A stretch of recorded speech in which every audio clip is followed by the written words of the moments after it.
Hello दोस्तों, actionable claim अनुयोजित दावा क्या होता है? आइए इसको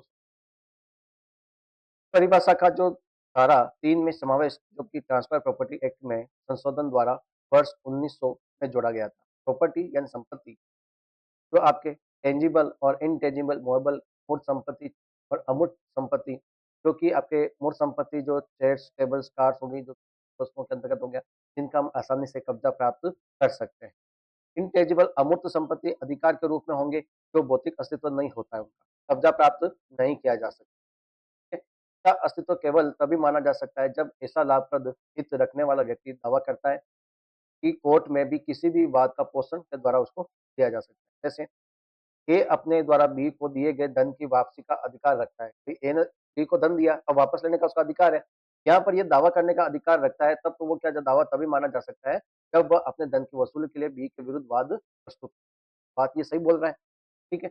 अब लाभप्रद हित किसी भी व्यक्ति का हो, यानी किसी भी व्यक्ति का लाभप्रद हित किसी चल संपत्ति में उस व्यक्ति का अनुयोज्य दावा कहलाता है। ध्यान से समझना, किसी ऐसे पर्सन का बेनिफिशियल इंटरेस्ट किसी आपके जो मूवेबल प्रॉपर्टी है उस व्यक्ति का एक्शनेबल क्लेम माना जाएगा, ठीक है। यानी अनुयोज्य दावा का जो मीनिंग है वो क्या होगा बेटा कि अप्रतिभूत जो धन ऋण होगा या चल संपत्ति में लाभप्रद हित का जो दावा है, ठीक है, वो दो दावे के कब्जे में ना हो, ठीक है। अब वो अप्रतिभूत धन जो ऋण है वो डेब्ट दो प्रकार के होते हैं, होगा सिक्योर्ड, एक होगा अनसिक्योर्ड, ठीक है। सिक्योर्ड क्या चीज होगी?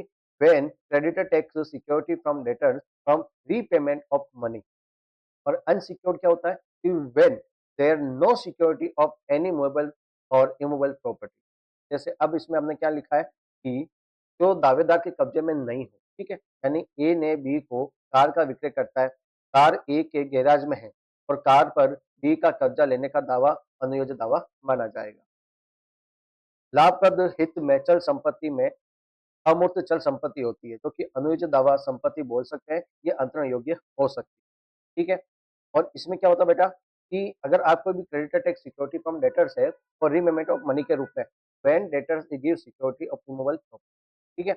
और it is a actionable claim, वो क्या हो जाएगा एक्शनेबल क्लेम, और कौन सा हो जाएगा अनसिक्योर्ड लोन हो जाएगा। एनी अनसिक्योर्ड डेब्ट is an actionable claim also section, ठीक है। ये आपका एक्शनेबल क्लेम के बारे में था जो कि आपने को देखा है। फिर डेब्ट सिक्योर्ड बाय मॉर्गेज के रूप में भी हो सकता है और इधर आपके इसका अंतरण किया जा सकता है।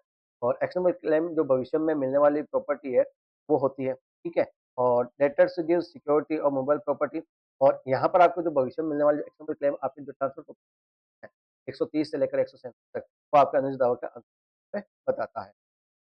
फिर डेब्ट सिक्योर्ड बाय प्लेस या आपके हाइपोथिकेशन वगैरह हो गया। अनुचित दावों के अंतरण से संबंधित जो प्रावधान आपके प्रॉपर्टी में जो कि सेक्शन 31 में बताया गया है, ठीक है। फिर आपके जो डेब्ट है वो सिक्योर्ड बाय होने चाहिए किसके द्वारा? मॉर्गेज के द्वारा होना चाहिए, या आपके प्लेस के द्वारा होना चाहिए, या हाइपोथिकेशन के द्वारा होना चाहिए।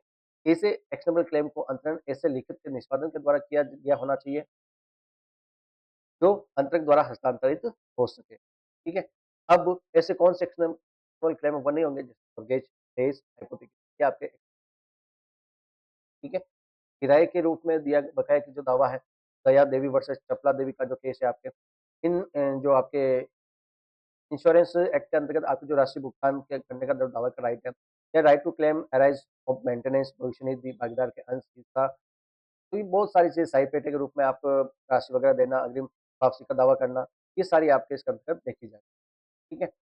फिर आता है ये ऋण के साथ-साथ दायित्व के भुगतान को भी सम्मिलित करता है। हाँ, दायित्व का भुगतान सम्मिलित होता है, जैसे अगर कोई भी आपके एक्जिस्टिंग लोन वगैरह है या एक्सपायरिंग जो लोन वगैरह उद्भुत होने वाला है या कंडीशनल या कंटीजेंट वगैरह है, तो ये सारी चीज़ें ऋण हो सकते हैं, ठीक है।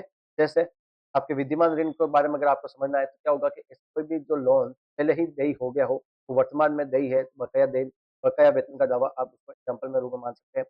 एक्वेयरिंग जो डेब्ट है, अद्भुत ऋण ऋण जो वर्तमान में देय है, वो फिर भविष्य में भुगतान में किया जाएगा। क्रेडिट कार्ड का लोन, हर शर्त और कंडीशन आपके जो आपका कंटीजेंट वगैरह हो गया, दावा जो वर्तमान में है कि इनको भुगतान किसी शर्त के साथ पूरा होने पर होगा। यह एक अनसर्टेन जो फ्यूचर इवेंट के रूप में कंडीशन क्रिएट करता है।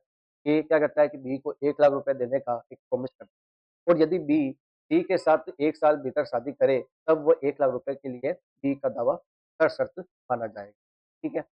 जैसे इसमें बीमा की पॉलिसी के अंतर्गत देय राशि हो गई, लॉटरी टिकट हो गया, right to get proceed of business व्यापार के फ़ायदे का अधिकार वगैरह हो गया, मुस्लिम महिला का जो अदत्त मेहर का दावा है, वो सारी चीज़ें आपके एक्सपर्ट क्लेम के अंतर्गत आती है। ठीक है बेटा? ये था आपके एक्सपर्ट क्लेम के बारे में। और भी आप मूवेबल प्रॉपर्टी के बारे में समझना चाहते हैं तो आप हमारे चैनल को सब्सक्राइब कर सकते हैं और विज़िट कर सकते हैं नीरज अकेडमी। ठीक है? वहाँ पर शानदार तरीके से खेलों का एग्ज़ाम ओरिएंटेड आपकी क्लासेस चल रही है, प्रोटेक्शन ऑफिसर की क्लासेस चल रही है, आरजेएस मेंस क्विज़ के हिसाब से क्लासेस चल रही है और आपके जो बिहार एपीओ उसकी क्लासेस ज़रूर करें। Thank you.